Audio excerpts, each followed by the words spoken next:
હાલો મિત્રો, જય માતાજી. કેમ છો? તો આજે અમારે જવાનું છે સાવરકુંડલા, કેમ કે નાનોડીના પાટીએથી તો હટી ગયા અમે.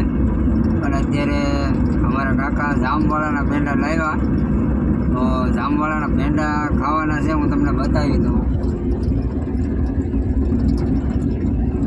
કંઈ ઘટે જ નહીં ભાઈ, જામવાળાના પેંડા તો એકદમ ફેમસ, ગરમ ને ગરમે ગરમ બનાવે છે. એટલે આજે અમે કાકો ને દીકરો બી એકલા જ છે. મજા જ આવે, રોડે છે ને મજા જ કરતા જાય, કાંઈ ઘટે જ નહીં.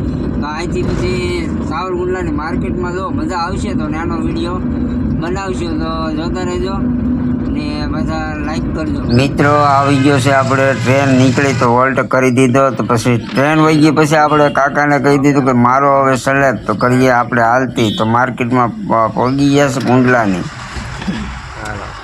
ચાલુ કરીને સ્ટાર્ટ કરીને પછી અમે આવી ગયા ઠાકર ધણીની હોટલમાં. હો ભાઈ, નાસ્તો કરવા કાંઈ ઘટે જ નહીં, કેમ કે અહીંયા ઘણા વર્ષે પાછા આવ્યા. અવારનવાર તો આવતા જ હોય કુંડલામાં, પણ અહીંયા આવીને સીપ ને ભાઈ ભજીયા ને મજા આવી ગઈ ખાવાની. કેમ કે થોડી ઘણી ભૂખ તો લાગી હતી, પણ ઘરે જમીને તો નીકળ્યા તો અમે મંગાવી લીધી સીપ.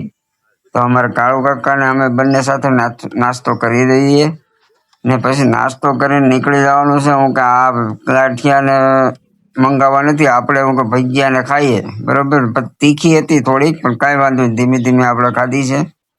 પછી હું કે આપણે નીકળી જાય. બધાને જય માતાજી.